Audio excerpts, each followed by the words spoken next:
Vamos a ver el tema, vamos a comenzar con campos vectoriales y vamos a definir qué es un campo vectorial. Un campo vectorial en Rn es una función que va de Rn en Rn, simplificándola respecto a las funciones que vimos hasta ahora dentro de la materia, es una función vectorial. Pero tiene la particularidad cuando uno habla de campos vectoriales que lo que está haciendo alusión es que esa función vectorial asigna a cada punto x un vector f de x. Los campos vectoriales se enuncian o se notan con letras mayúsculas en vez de con letras minúsculas. Y eso es lo que van a ver en toda la bibliografía. Asigna a cada punto un vector. Por eso es importante poder ver como la ilustración de lo que es un campo, que es lo que van a encontrar dentro de en los libros, que lo que hace es trasladar el vector determinado, es decir, cada vector tiene una dirección y un sentido, y tiene un módulo que es el tamaño de ese vector que está representando la fuerza que estaría implicando ese campo vectorial. La idea es que se traslada a cada punto el vector para hacer el dibujo de lo que sería cómo fluye ese campo vectorial. En la ilustración que uno toma de un campo puede estar en el gráfico que uno haga para esa ilustración las dos cosas, es decir, considerar la dirección y el sentido y el módulo de la fuerza, cuánta es la fuerza en cada uno de esos puntos. Y si solo quisiera uno ver la circulación del campo, se quedaría solo con el primer ítem, ¿sí? Bueno, acá tenemos, por ejemplo, si tenemos un campo de F mayúscula que va de un abierto de R3 en R3, por ejemplo, el campo F de X, Y sería F1 de X y Z, el campo F de X y Z sería F1 de X y Z, F2 de X y Z y F3 de X y Z. Cada función componente de este campo, que las componentes también se notan con letra mayúscula, son funciones escalares, es decir, van del mismo abierto A de Rn a R, ¿sí? Y ahí están las tres componentes del campo que dependen de X y Z. Se llaman componentes del campo, primera componente, segunda componente, tercera componente. Como ejemplo de ilustración, acá va un ejemplo de un campo en R2, es decir, este campo se llama B mayúscula, que va de un abierto de R2 en R2, y lo que hace el campo es B de XY es igual a menos Y en la primera coordenada y X en la segunda coordenada. Es decir, si lo escribimos como vector sería menos Y X, el vector en R2. Este es un campo en el plano. Entonces, ¿qué sería lo que tendríamos que vamos a graficar en este caso solo teniendo en cuenta la dirección y el sentido y no el módulo de esos vectores? Entonces, por ejemplo, vemos, para ver algunos ejemplos de cómo sería la gráfica de un campo o cómo lo ilustramos, por ejemplo, en el punto 0, 1, es decir, 0 de X, 1 de Y, que sería este punto de acá, el campo vale menos 1, 0, ¿sí? Menos Y, X, es decir, menos 1, 0. Entonces uno dibuja cómo sería B de 0, 1 y acá tenemos cuál sería el vectorcito que nos daría si lo dibujáramos en el centro en el plano, digamos, considerando el plano como el vector en el plano sería este que está acá. Ahora, cuando en el gráfico ese vectorcito yo lo saco, digamos, de ahí y lo traslado al punto donde quiero mostrar qué es lo que está pasando en ese punto respecto a ese campo de fuerzas. Acá, como solo vamos a quedarnos con el dirección y el sentido, vamos a dibujar todos los vectorcitos del mismo tamaño, ¿sí? No estamos considerando el módulo, sino solo la dirección. Entonces lo pongo ahí con su dirección y su sentido. Va para allá y tiene esa dirección que es paralela al eje X. Después, si yo el punto, por ejemplo, 1, 1, que sería el punto 1, 1, el que estaría acá, cuando yo el campo nos da como resultado el punto menos 1, el vector menos 1, 1. Cuando yo pongo el vector menos 1 de x, 1 de y, es este vectorcito que está acá, el que está acá arriba, y cuando yo lo traslado de alguna manera, que en el gráfico no se pone iniciado en el punto que estoy poniendo, sino más o menos como a la mitad, es como se traslada para mostrar figurativamente cómo sería el campo, ¿sí? Si lo estamos haciendo a mano.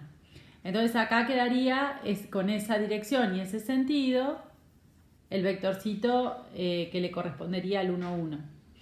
Después, por ejemplo, ¿cómo sería el B del 1, 2? Es decir, el 1, 2 sería este punto de acá.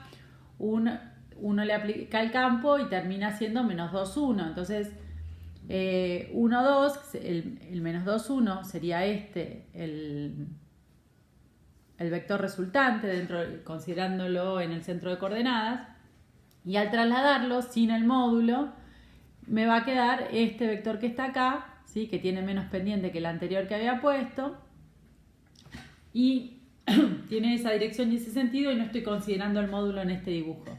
Y por ejemplo el menos 1, 1 iría al menos 1, menos 1, que sería este vector de acá. Entonces el menos 1, 1 es menos 1 de x, 1 de y, que sería este.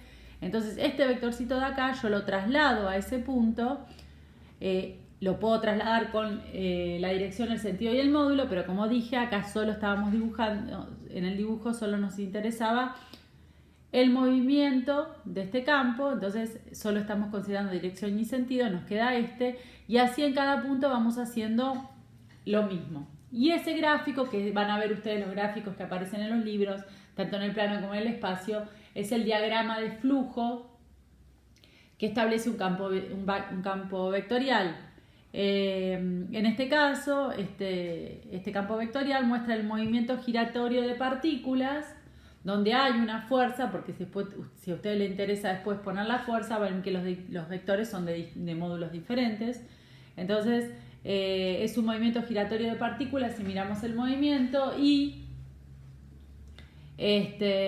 cuanto más lejos está del centro de coordenadas, mayor módulo va a tener, más fuerza es la que va a hacer el campo, ¿sí? Bueno, pero en por ejemplo, solo pusimos el movimiento, podríamos poner el movimiento y la fuerza. Y así pueden dibujar cualquier campo que les aparezca. Ese estaba en el plano, cualquiera en el espacio también. Ahora vamos a definir un campo F, se llama de clase CK, es decir, que es K veces diferenciable, si cada función componente f sub i también es de clase CK, para todo i que tengamos desde 1 a n, si el campo va de Rn en Rn. ¿Sí? Y acá vamos a poner otra, acuérdense que estas son las funciones componentes, que son funciones escalares. Vamos a poner la siguiente definición: siempre es un campo vectorial, se llama línea de flujo para el campo F a una trayectoria sigma de t, tal que el campo restringido a la trayectoria responde a que si f es un f1 de x y z, un f2 de x y z, un f3 de x y z, y sigma de t es un x de t, un y de t y un z de t, entonces la derivada, el x' de t va a coincidir con la primer componente del campo, ¿sí? Por supuesto en x de t, y de t y z de t. La derivada de la segunda componente de la trayectoria va a corresponder a la segunda componente del campo, y la derivada del z' de t va a corresponder a la tercera componente del campo. Eso lo que nos está mostrando, lo que nos estaría mostrando, es que una vez que uno tiene un campo, ya si uno lo pudiera dibujar empezando cada uno de estos vectores en el punto que corresponde, cuando uno hace la línea de flujo, claramente lo que se ve es que los vectores del campo corresponden a los vectores tangentes a esa línea de flujo, ¿sí? Entonces, la línea de flujo va a ser sigma prima de t, va a ser el f de sigma de t, ¿sí? Bueno, esa es la idea de lo que es una línea de flujo, que no vamos a detenernos mucho en esta materia para verla, con condiciones iniciales tales que en x de 0, en y de 0 y en z0 del 0, es el punto de partida que tomemos x0 y 0, z0, es decir, se dan unas condiciones iniciales, y lo que van a ver ustedes es sobre esto, lo van a seguir viendo en cursos de ecuaciones diferenciales o en análisis 3 para los de ingeniería, que si f es de clase C1, entonces para cada x0, acá sería x0 y 0, z0, existe una solución única, ¿sí? Existe una solución única de esa línea de flujo, ¿sí? Bueno, eso sería lo que es una línea de flujo, donde la derivada coincide con el campo aplicado a la trayectoria. Y vamos a seguir con otros ejemplos de campos vectoriales. Por ejemplo, también se escriben de diferentes formas, según uno tenga un libro de física, un libro de matemática. Por ejemplo, los campos gravitacionales, según la ley de Newton, que están determinados por una fuerza de atracción, por ejemplo, a la Tierra, sobre una masa m, o fuerzas de atracciones de una masa mayor y una masa menores en otros puntos. El campo de fuerza sería igual a m, la masa menor, que sería la que estaría establecida en cada uno de los puntos, por la masa la masa mayor, por la gravedad, ¿sí? Sobre el módulo al cuadrado de donde esté esa distancia, ¿sí?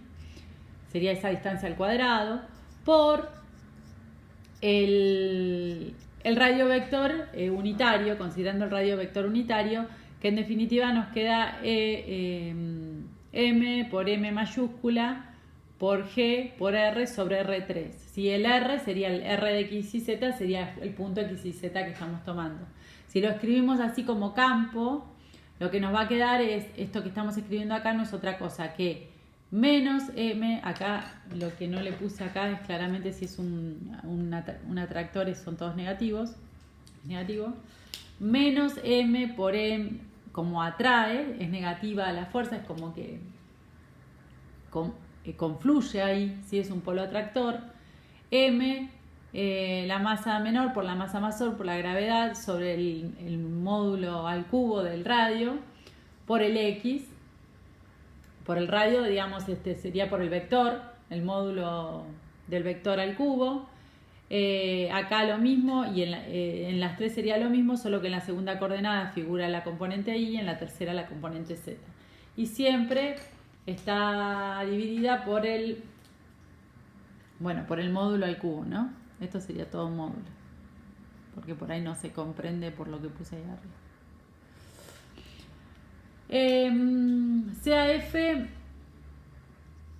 entonces otra cosa que podemos ver, que si nosotros consideramos el gradiente de una función, que es una f que va de R2 en R, una función escalar, el gradiente, por ejemplo, de esta función f de xy, que era 3x cuadrado más x por y, el gradiente que sería la derivada de f con respecto a x, la derivada de f con respecto a y, que sería en este caso 6x más y en la primera componente y x en la segunda componente, también responde a ser un campo vectorial, ¿sí?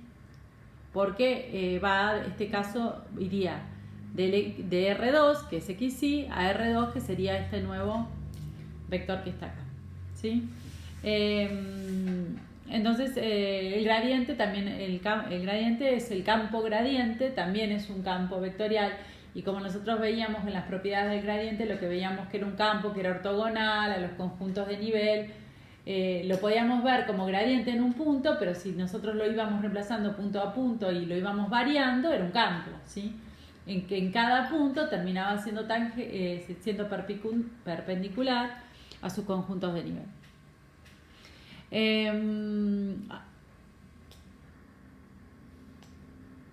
a los conjuntos de nivel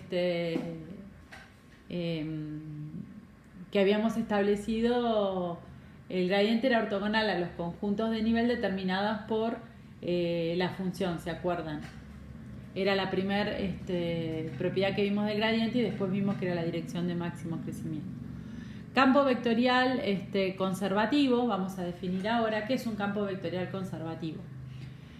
Dado que definimos acá lo que sería que el campo gradiente es un campo vectorial f se dice que es conservativo si existe una función escalar diferenciable, que es la f chiquita, una f chiquita, tal que el campo es el gradiente de esa f. Es decir, un campo vectorial conservativo es un campo gradiente. La función f, que tiene que existir para que sea justamente un campo gradiente, porque sea el gradiente de esa función, se llama función potencial del campo f. ¿Sí? ¿Qué podríamos pensar a través de esta definición? Porque un campo vectorial es conservativo si existe esa función f, tal que el gradiente da exactamente lo que da el campo. Podemos pensar cómo encontrar esa f para darnos cuenta si es conservativo o no. O ver qué vectores dados por f son ortogonales al conjunto de nivel de cierta función g, ¿sí? Sería otra forma de poder pensarlo, ¿sí? Como un campo ortogonal a una superficie o a una curva, ¿sí? O simplemente querer ver qué características tienen esas funciones potenciales. Vamos a ver un ejemplo de un campo conservativo.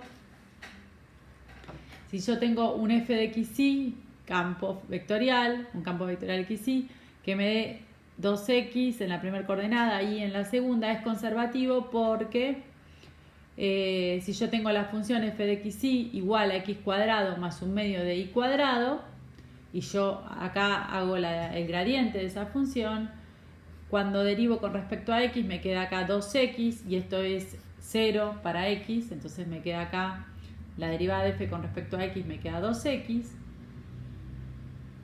La derivada de f con respecto a y me queda acá 0 porque no depende de y, acá me queda un medio por 2 por y, entonces se simplifican los dos y me queda y en la segunda coordenada. Entonces el gradiente de f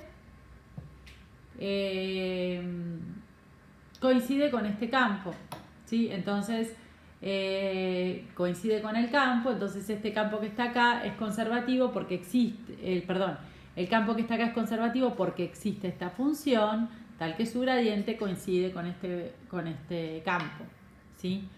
Bueno, eso no significa haber podido distinguir, si nos dan un campo cualquiera, cuándo es conservativo. Entonces las preguntas que pueden surgir es, ¿cómo saber cuándo un campo es conservativo?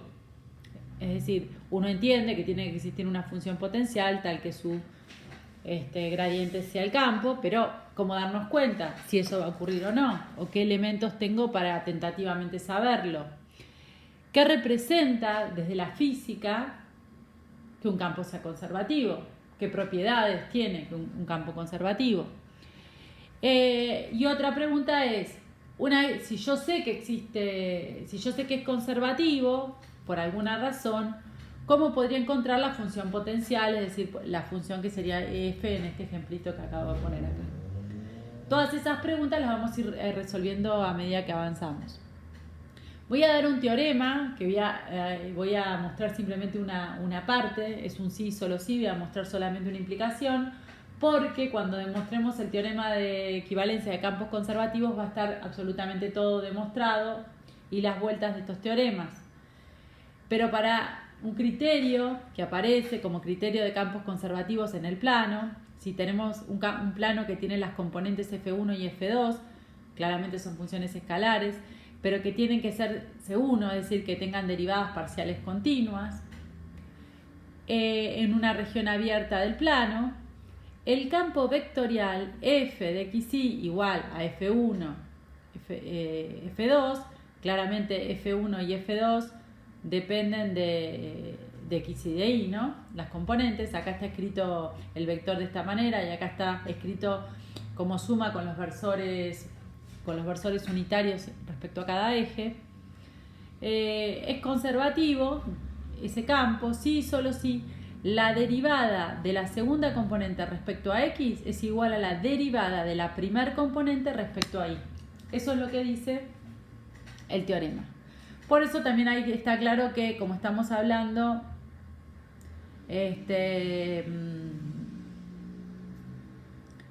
por eso nos pide que estas funciones tengan derivadas parciales continuas, ¿sí?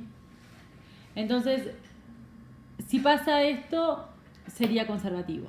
Entonces, para usar la definición que vimos, porque como esto es un sí solo sí, esto también podría ser en R2 una definición de campo conservativo, ¿no? Pero bueno, nosotros partimos de la definición que partimos, entonces vamos... Eso es muy importante que lo tengan en cuenta, en el sentido de que cuando ustedes muestran los ejercicios, tienen que mostrar de qué cosas parten y hacia qué cosas van a demostrar. Porque si no se maneja en un orden dentro de prioridades, dentro de las demostraciones o de lo que van a decir y está todo al mismo nivel, no se entiende cuál es la deducción que están tomando. Nosotros partimos de la definición de campo conservativo que acabo de poner, que puse hace un rato como definición. Entonces, en principio, esa es mi definición de campo conservativo. Y este teorema, que nos estaría dando por un sí solo sí una nueva definición, lo tomamos como teorema y haciendo alusión a lo que tuvimos como definición, es decir, cómo nos contaron que un campo era conservativo. Que en realidad se los conté yo, pero bueno, sería esa la idea. Entonces, la demostración, que vamos a ver solo la implicación para allá, f de x y suponemos que es conservativo, porque está en la hipótesis del teorema, entonces existe una función potencial f tal que el campo es igual al gradiente de esa función. Solo estamos usando la hipótesis.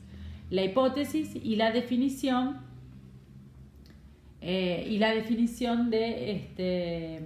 acá le podemos poner esto, lo que estamos usando acá es la hipótesis más la definición de campo conservativo, ¿no? Entonces va a existir una función f escalar tal que la derivada de f con respecto a x sea f1 y la derivada de f con respecto a y sea f2, porque es el gradiente. Bueno, entonces tomo, ¿qué es lo que pasaría? Lo que acabo de decir, la derivada con respecto a x es f1 y la derivada con respecto a y es f2 de esa función escalar. Entonces, eso lo sé por hipótesis y por definición. Entonces, ¿qué es lo que voy a hacer? Voy a derivar las componentes de ese campo. Tengo que derivar f1 y tengo que derivar f2. Entonces, cuando derivo f1, lo que voy a tener es la derivada, al derivar f1 con respecto a y, voy a tener la derivada de esta f, que ya de la f chiquita, de f sub x, derivada respecto a y ahora. Entonces me queda f sub xy, de xy. Y cuando tengo f2 y lo quiero derivar con respecto a x, lo que voy a tener es la f escalar, f sub b, la derivada de f con respecto a y, va a ser f2 y voy a derivar esta ahora con respecto a x. Entonces nos va a quedar f de ix. Entonces, ¿qué es lo que tenemos? Al hacer la derivada de f1 con respecto a y y la derivada de f2 con respecto a x, lo que tenemos acá es f sub xy y f sub bx. ¿Y qué pasa con estas dos? Dado que son derivadas parciales mixtas, son iguales, nosotros ya lo vimos en un teorema, entonces al ser estas dos iguales, lo que terminamos viendo es que el teorema se cumple viniendo para acá porque esto es igual a esto, es decir, la derivada de f1 con respecto a y es igual a la derivada de f2 con respecto a x, donde f1 y f2 son las componentes del campo. Cuando se cumpla esa condición, uno ya sabe que el campo es conservativo. La otra la vamos a ver más adelante, la otra implicación, y claramente se ve por qué tiene que ser C1, porque acá lo que tenemos son que esta derivada existe y es continua y esta derivada existe y es continua porque el campo es S1, ¿sí? Bueno, ese es un criterio para